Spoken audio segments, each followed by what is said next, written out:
My guest is Alberto Pizarro, all the way from Madrid.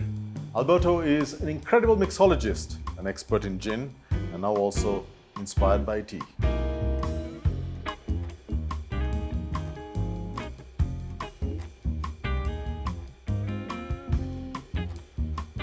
Alberto, fantastic to have you on the show and to have a chat, tea-inspired chat. Yeah, I'm more than happy to be here.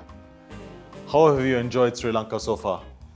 It's my second time in Sri Lanka. I'm not having much time in this occasion because I'm doing a lot of tea cocktails and mocktails for our guests, which I'm very happy to. But years ago, when I came here, I discovered an amazing land full of nature, elephants, animals, all sorts of spicy food that I love. So that was really my best time. So I still have a little bit of time to enjoy this time. And tea. And tea. So tell me. Lots of tea. I like that. I like that. So tell me, in the world of mixology, we hear that tea cocktails are trending. What are the big trends? Is it low ABV drinks? Is it non-alcoholic? What's happening? Well, now you want to get a successful bar, not specifically talking about cocktail, but talking about bars. Bars need to be a place where photos could be taken. Like Instagram is a powerful tool. Before we have tools like shakers, everything that was good for our work. Now a powerful tool are the social media. Social media is very important. Nobody's going to post a bad-looking photo of a photo of a bad-looking cocktail. So you need to impress them at first sight. Then taste will come. And the taste now, it's more and more important because people are used to try different foods, different beverages. So people has more culture about ingredients. The library of flavors and smell is bigger and bigger. So you need to impress them with new flavors. Orange juice, pineapple juice, and maybe a little bit so common nowadays. You need to impress them with different ingredients, different teas, different infusion, different fruits, different spices, different everything. And it's a good question about the classic cocktails because if you go back, centuries back, the first cocktail, contained tea. Tea was a substitute for many other ingredients because it gave the texture, but gave the content also was a more or less cheap ingredient if you compare with expensive wines or liquors. So it was a very convenient way of giving flavor to drinks. We won't say cocktails at this time, but drinks, punch, for instance. Punch is the classical drink full of tea. And okay, all this disappeared in the 90s, where cocktail was about grenadine, blue curacao, all these ingredients. But then around 2010, a little bit earlier, a group of mixologists, especially from cities like London or New York, went straight to have a look at what the specialties could find and include it in the recipes. And from then we have this trend of using tea mixology. So we're here at the Grand Hotel in the heart of Sri Lanka's hill country. Here's the place where you have beautiful golden brews, light, bright, quite sparkling and energetic teas. And you've got at the other extreme, down by the ocean, by the Indian Ocean, you have the intensity of our low country teas. So with all of this, you talked about texture and flavor.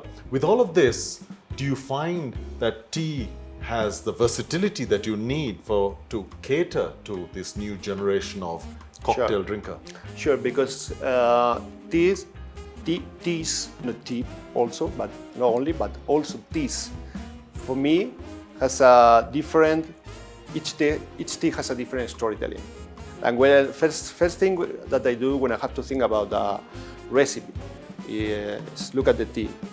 Infusion in this case, blood orange and eucalyptus. This tells me a different story than almond infused Ceylon pekoe.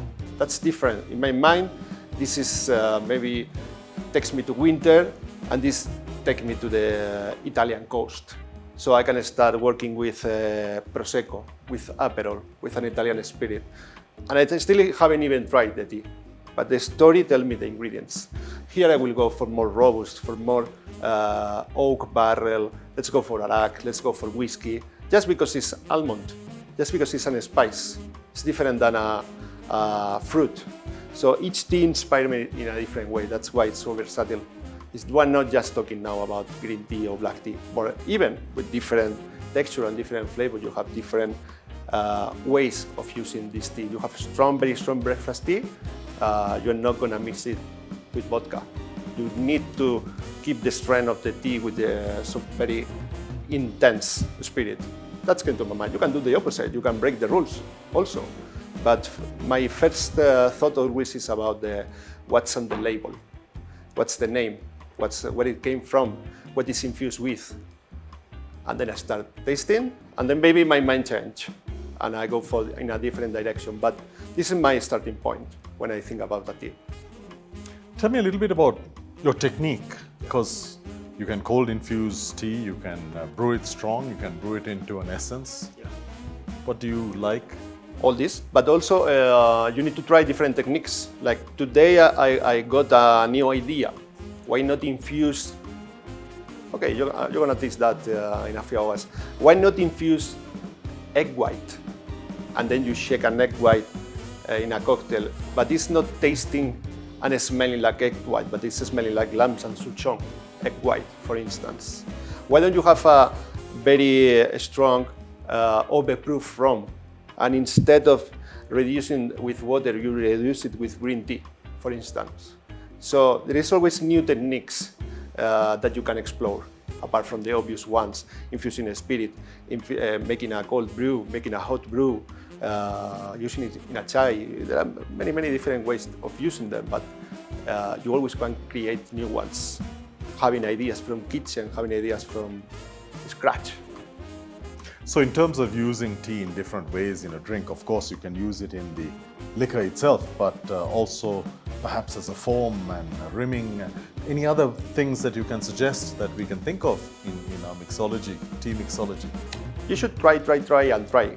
You should try, and of course we have some obvious combinations that we know as well, orange and cinnamon, for instance. That's very common coming from the kitchen world.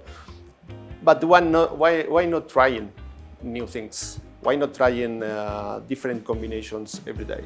It's like when you have an open bottle of cherry wine in your fridge, that you know this is gonna last like between 1 and 3 months, and you open it for having a meal with the specific food pairing that everybody knows, like dry cherry wine with ham.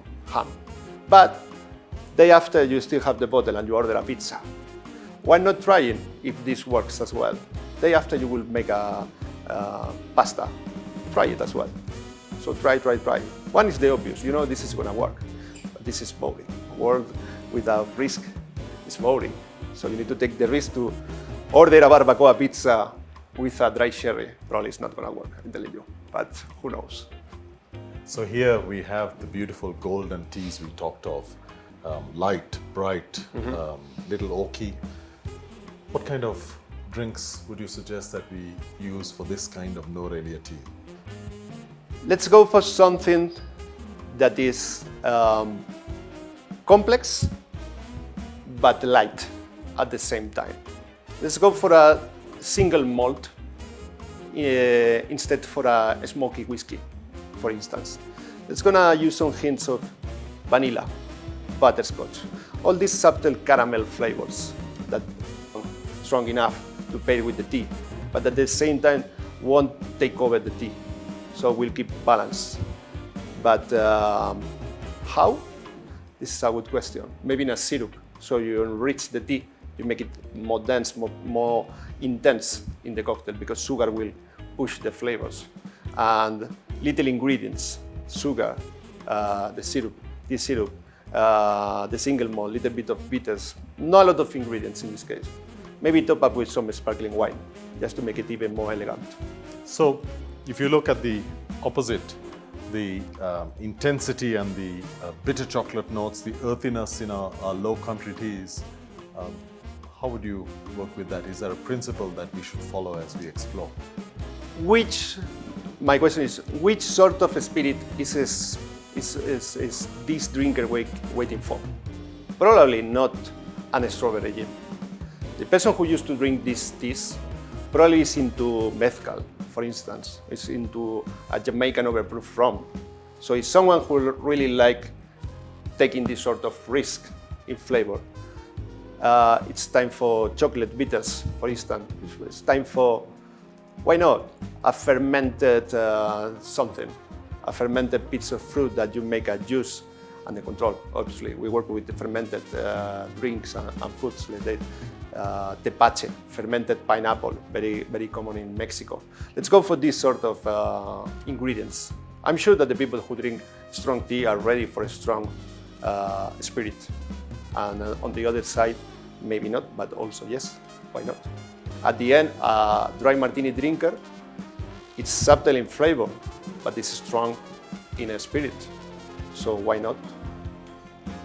Try, offering, and then you will see the guest face at first sip. So you will say, if it doesn't work, we change, no problem.